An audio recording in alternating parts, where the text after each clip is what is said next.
ধর্মীয় ভাবাবেগও কাজ করলো, বুঝতেও পারিনি ফার্স্ট টাইমে যে এইরকম প্রচনায় পড়ে এত বড় ক্ষতি করব। অঞ্চলের সভাপতিও করলো, চন্দনেশ্বর 2 অঞ্চলের সভাপতি হলাম আইএসএফ, এবং 2021-এ রাজনৈতিকভাবে যা কিছু সব করেছি। ধর্মীয় ভাবাবেগ মনের মধ্যে কাজ করেছে। পরবর্তী সময় মমতাজুল ভাইয়ের সঙ্গে যোগাযোগ করি। মমতাজুল ভাই আমাকে সেই সময়ই বলেছিল যে চলে এসো, আমি দাদার সঙ্গে কথা বলিয়ে করে দেব। তো দাড়ি, টুপি এবং সুন্দর ছোট ছোট কথা থেকে ওনার কথায় গলে গিয়ে আমরা দল করেছিলাম। চন্দনেশ্বরের অনেক মানুষ, টুটুয়ের অনেক মানুষ করেছিল, তারা প্রত্যেকেই ফিরে এসছে এবং প্রত্যেককে বলবো যারা এখনও পর্যন্ত ফেরেননি, ফিরে আসুন।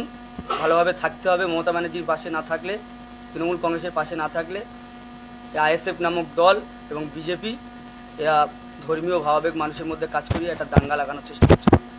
তার থেকে সকলে ফিরে আসুক। বাংলার প্রত্যেক মানুষ যেমন তৃণমূল কংগ্রেসের সঙ্গে আছে, আমাদের ক্যানিং পূর্ব তো আছেই সব সময়ের জন্য। আমাদের এরকম একটা সুন্দর নেতা আমরা পেয়েছি, তার পাশে থেকে কাজ করতে চাই এবং সকলে কাজ করুক।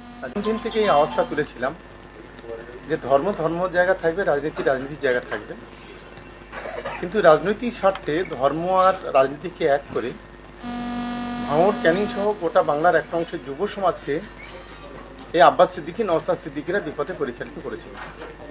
আমরা দ্বিতীয় কথা বলেছিলাম এরা বোমা বন্দুকের রাজনীতি করে।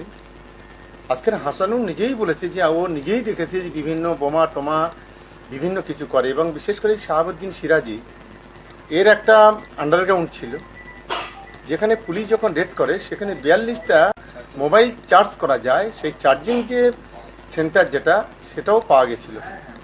ফলে আমি হাসানুদ্দের ধন্যবাদ জানাবো যে ওরা সঠিক সিদ্ধান্ত নিয়েছে, এবং আমি চাই ওদের মতো যুব ছেলেরা, ভালো ছেলেরা, তারা এখনও পর্যন্ত যারা ভুল বুঝে আছে হাসানুদ্দের মতো তারাও তৃণমূল কংগ্রেসের নামটা লেখাক, এবং আগামী দিনে মমতা বন্দ্যোপাধ্যায়, অভিষেক বন্দ্যোপাধ্যায় হাতটাকে শক্তিশালী করার জন্য, বাংলাকে রক্ষা করার জন্য এবং সংখ্যাগুরু এবং সংখ্যালঘুদের সম্প্রীতির মেলবন্ধন করার জন্য সবাইকে এগিয়ে আসার জন্য আহ্বান।